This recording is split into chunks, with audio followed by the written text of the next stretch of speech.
quelqu'un qui a redoré le blason de Burkina Faso, atteint l'autosuffisance alimentaire. Bienvenue sur Valeurs Ajoutées, la chaîne où brillent les étoiles de l'influence positive. Ici, nous célébrons les esprits créatifs, les acteurs du changement, les influenceurs, les entrepreneurs, les businessmen, les sportifs, bref, toutes ces personnes qui, par leur passion et leur dévouement, illuminent le continent africain. Moi, je m'appelle Stéphane Kabouri. Je suis ravi de vous retrouver pour cette nouvelle vidéo. Une énième tentative de coup d'État au Burkina Faso, voilà, déjouée par la transition. Et tu verras que jusqu'à présent, ce sont des Burkinabés, voilà, qui sont à la manœuvre. Ce sont des Burkinabés qui sont peut-être manipulés, qui sont peut-être influencés, qui sont peut-être pistonnés à faire ça. Et ça donne un sens à la phrase qui dit que s'il n'y a pas d'ennemi parmi nous, l'ennemi qui est à l'extérieur ne peut absolument rien contre nous. C'est vrai, on l'a vu avec le capitaine Thomas Sankara.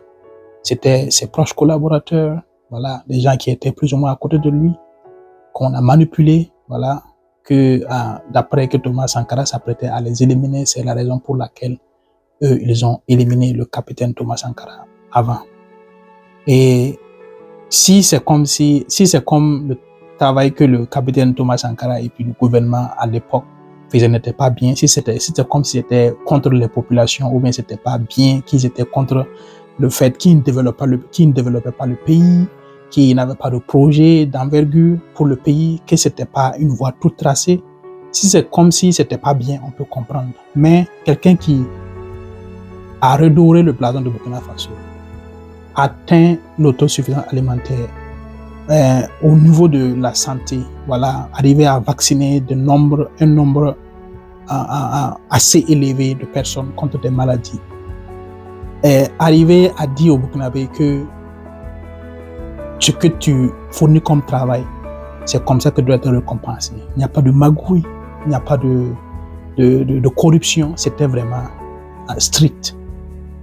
Et on sait que s'il a pu faire ça en 3-4 ans, on imagine un peu ce qu'il pourrait faire s'il avait eu le temps d'aller au bout de ses idées.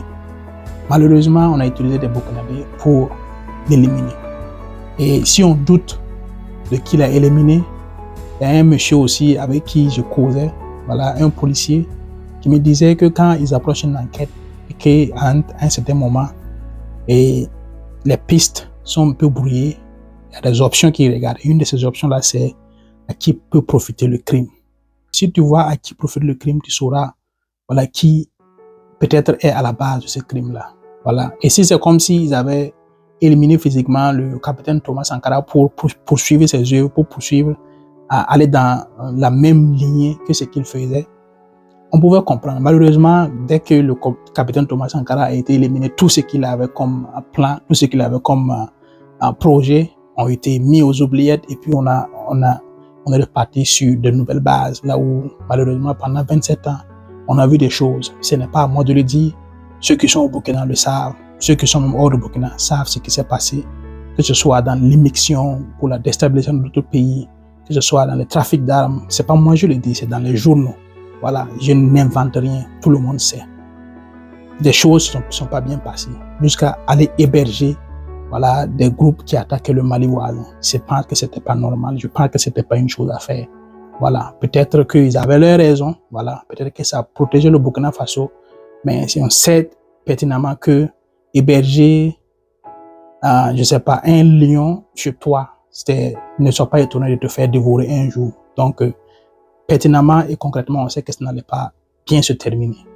Aujourd'hui, le Burkina Faso est attaqué parce que peut-être quand le président Roch Marc Christian Kabouri est venu, il a refusé d'aller dans la même ligne que ce qui se faisait avant.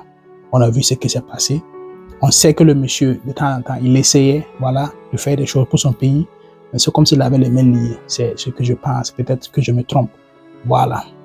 Aujourd'hui, la même chose est en train de se passer. Ils sont en train de vouloir déstabiliser cette transition, en train de vouloir éliminer physiquement le capitaine Ibrahim Traoré. Et chez nous, au Burkina Faso, on dit, c'est comme si voilà, le singe, c'est qu'il va mourir, mais le singe va faire tout possible pour faire le maximum de dégâts. Voilà, donc, c'est ce qui est en train de se passer. Ce sont des réfractaires, ce sont des personnes qui ne veulent pas que les populations s'autosuffisent, que les populations s'autodéterminent, que les populations travaillent et croient au travail. Non, non, non, ils veulent garder un ordre ancien ou bien même établir un ordre pire que l'ancien, c'est tout. Et c'est la raison pour laquelle ils en veulent à la transition, c'est la raison pour laquelle ils en veulent au capitaine Ibrahim Traoré, parce qu'il est jeune, parce qu'il a du leadership, parce qu'il arrive à se faire comprendre, parce qu'il dit des choses que les populations acceptent faire, parce que les populations savent que ce qu'il fait, ce n'est pas pour lui, ce n'est pas pour la transition, ce n'est pas pour les membres de sa famille, c'est pour tout le Burkina Faso. Parce que les Burkinabés savent, les travailleurs du privé, du public, tous ceux qui contribuent à cette transition-là pour l'effort de paix, ils savent que leur contribution, c'est pour amener la paix dans leur pays. Ils savent que le capitaine Ibrahim Traoré, il est là, ou du moins ils croient que le capitaine Traoré est là pour leur bien jusqu'à présent. S'il y a des choses qui ne sont pas bien, ils le diront. On connaît très bien les Burkinabés, on sait qu'ils peuvent être patients, mais quand ils en ont assez, ils en ont assez. Voilà, donc malheureusement, on va trouver des gens autour qui pour 8 millions, qui pour peut-être des milliards même, mais quel argent, quelle valeur, quelle satisfaction tu vas avoir à avoir de l'argent et puis ton pays va être à feu et à sang. Quelle satisfaction, quel déshonneur, quelle humiliation. Comment tu vas vivre avec toi-même après avoir participé à déstabiliser ou à déstabiliser carrément l'espoir de tout un peuple. Quel honneur. C'est vrai qu'il y a des personnes qui n'ont pas d'honneur, qui n'ont pas d'âme, qui ne pensent à rien, c'est juste le bien matériel, le gain matériel, au détriment de tout le reste. C'est tout. Il y a des personnes qui sont comme ça. C'est malheureux, mais Dieu merci, aujourd'hui, au Burkina Faso, beaucoup de personnes ont compris. Il est très important. Si nous ne voulons pas peut-être passer encore 30 ans à espérer un autre Assimi Goïta, à espérer un autre capitaine Traoré ou un Tchani, il faut que nous protégeons ces messieurs-là. Il faut que nous parlons, disons, quand ces personnes-là font du bien. Et si tu es de façon pragmatique, si tu as vraiment envie que ces personnes réussissent, on peut mettre une pression saine. On peut mettre une pression saine sur ces messieurs-là. Ah, vous êtes là pour un but, pour une mission, faites-le. Si ça va dans le sens du peuple, fine. Si ça ne va pas dans le sens du peuple, on vous dira et on sera opposé à cela. Mais non, ce que les gens font, c'est déstabiliser, dire des choses, dénigrer, peut-être même inventer des choses, mentir pour venir à bout de ça. Tout en sachant au fond, en âme et conscience, que ces personnes-là, quand tu regardes de visu, tu vois très bien qu'ils sont en train de travailler pour le bien des populations du Sahel, pour le bien des populations du Mali, du Niger, du Burkina Faso. Malheureusement, c'est comme ça. C'est encore nous qui allons passer à l'acte. Peut-être c'est encore nous qui allons stopper nos propres rêves, qui allons nous auto-saboter et puis on aura nos yeux que pour pleurer. Mais j'ai espoir au peuple du Burkina Faso, espoir au peuple du Sahel, qu'ils feront tout, qu'ils maintiendront l'éveil citoyen, qu'ils maintiendront les manifestations, les mouvements pour protéger ces transitions-là, parce que ces transitions sont là, c'est clair, c'est net, pour servir le peuple, pour donner une autre direction, pour donner de l'espoir au peuple du Sahel.